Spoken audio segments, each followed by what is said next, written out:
Assalamu alaikum dear students. I am Rabia Shafiq from Biology Department of APSEC 4 Road from Senior Wing Boys.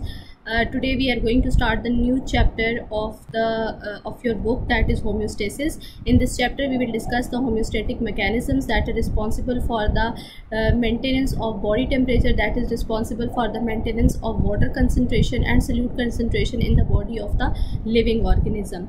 So we will start with an introduction. The content which we are discussing today is present on page 22 to 25. Before discussing homeostasis, we just should have an idea that what is external environment and what is internal environment. Everything that is present in our environment, the temperature, the water, the solute concentration, that is known as the external environment, and the conditions which are present in our body, they are known as the internal environment conditions. So there are two types of environment: the internal environment and the external environment. Internal environment of the organism consists of interstitial fluid and circulating body fluid. The interstitial fluid is the fluid that is present in intercellular spaces, and circulating body fluid is present in our blood vessels, in the vascular system, and they are responsible for the transport of oxygen and food to all parts of the body. Homeostasis. How we can define homeostasis? Homeostasis is a tendency of an organism or cell to regulate its internal condition, such as chemical composition of its body fluid, to maintain health and functioning regardless of the outside condition. Means homeostasis एक ऐसा mechanism है जिसके through internal conditions, हमारी body की जो internal conditions हैं वो maintain होती हैं with respect to the external conditions. और इसमें क्या होता है कि हमारा body different type के mechanisms activate करती है, जिसके result में वो अपने internal conditions को stabilize करती है और help करती है कि वो जो external environment के changes हैं उनको cope कर सके. The mechanism of homeostasis. There are factors that are influenced by external environment, and there are variables, for example body temperature, water concentration and solute composition. The ideal and normal value of the variable is previously set, and it is stored in the memory of the living organism. Now where it is stored and where it is set, it is in case of human beings it is present in the hypothalamus of the brain.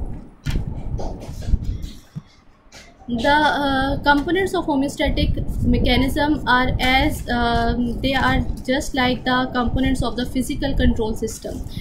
There are receptors, there are control centers, and there are effectors. Receptors are the organs in the living organism which are also known as sensors, and these are the organs which detect the change in the environment, which are detecting the changes which are in the variable. What is variable? Variable is anything in the environment that influences the living organism. For example, concentration of water, concentration of solute, and temperature.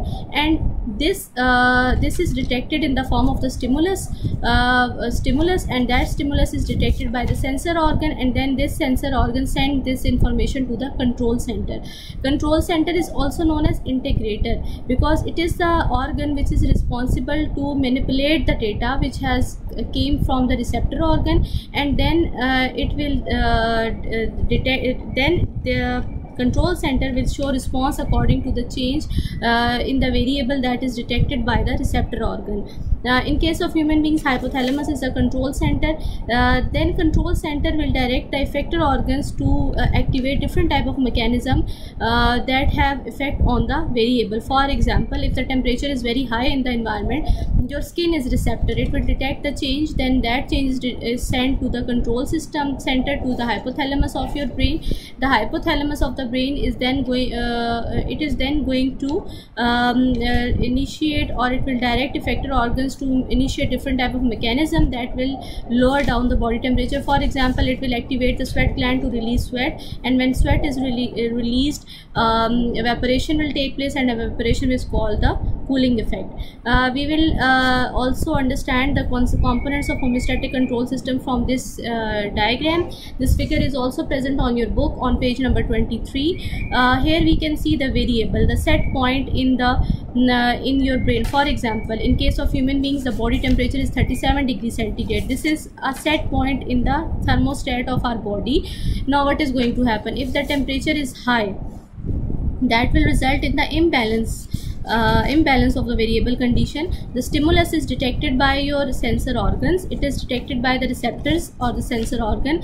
They will then direct that change, change to the control center, that is known as input, and the control center will show its response in the form of the output, that is information sent along efferent pathways to the effector organ. Effector organs are those organs which will then show the response, and they will show the response to influence magnitude of the stimulus and return variable to the homeostasis. For example, the hypothalamus of your brain directs the sweat glands to release sweat, and that sweat is then going to lower down your body temperature. Vasodilation take place, for example, means the dilation of the blood vessels will take place, so that most of the heat would escape your body, so and then it will maintain your body temperature according to the set point that has been set in your thermostat in the variable in the homeostasis. Here we will discuss two examples. The first example is from the physical system. We are discussing the example of incubator. If the temperature inside the incubator decreases, that is detected by the thermometer that is present in the incubator. Now here thermometer is a receptor organ. It will detect the change, and then it will signals the thermostat, that is known as the control center, and it will direct then the thermostat, which is the control center, it will direct the heating coil to heat again, which is acting as an effector, and vice versa happens if temperature is increased.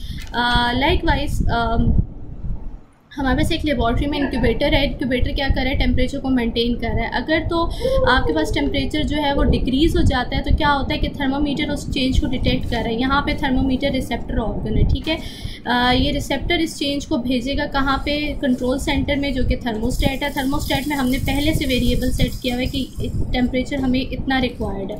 अगर 35 degree centigrade temperature हमने thermostat को हमने जिसमें set किया हुआ है, और अगर टेम्परेचर 32 डिग्री सेंटीग्रेड हो जाता है, तो क्या होगा कि जो हीटिंग कॉइल, वो हीटिंग कॉइल को एक्टिवेट करेगा और हीट रिलीज़ होना शुरू हो जाएगी. And here heating coil is acting as an effector organ.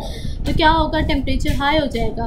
इसी तरह अगर टेम्परेचर हाई हो जाता है, 37 डिग्री सेंटीग्रेड हो जाता है, तो आपका जो थर्मोमीटर है वो चेंज को डिटेक्ट करेगा रिसेप्टर के तौर पे. उसके बाद जो है वो थर्मोस्टेट को सिग्नल देगा. थर्मोस्टेट जो है वो हीटिंग कॉइल को शट डाउन कर देगा.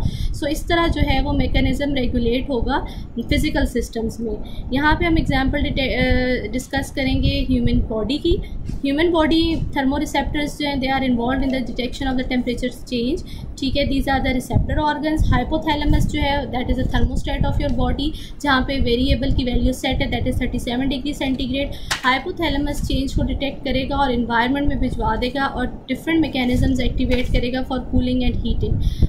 In hot temperature, sweat glands are activated, and when temperature is low, shivering thermogenesis takes place that will cause the temperature of the body to arise or to get high. So in that case we can see that how the temperature has been regulated. Now, feedback mechanisms. Feedback mechanisms are the mechanisms that consist of a cycle of event in which information about a change is feed back into the system so that the regulator can control the process. Or we can say that the feedback mechanism involve a biological process, a signal or a mechanism that will initiate or that will inhibit a process. एक आपकी body के अंदर एक process, जो feedback mechanisms ऐसे mechanisms हैं जो कि आपकी बॉडी के अंदर प्रोसेसेस को या तो एक्सेलरेट करते हैं या फिर उसको स्लो डाउन करते हैं. दो तरह के फीडबैक मैकेनिज्म्स प्रेजेंट है, negative feedback mechanism and the positive feedback mechanism.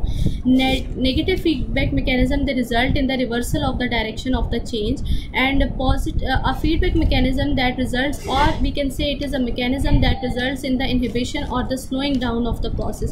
आपके पास एक प्रोसेस हो रहा है तो उसका जो रिजल्ट है, अगर वो किसी भी प्रोसेस को रिवर्स कर रहा है या उसको इनहिबिट कर रहा है, that is known as the negative feedback mechanism. और अगर आपके पास कोई प्रोसेस चल रहा है और उस प्रोसेस का आउटपुट जो है वो किसी भी मैकेनिज्म को इंक्रीज़ कर रहा है या एम्पलीफाई कर रहा है, तो then it is known as positive feedback mechanism. A feedback mechanism resulting in the amplification or growth of the output signal is known as a positive feedback mechanism.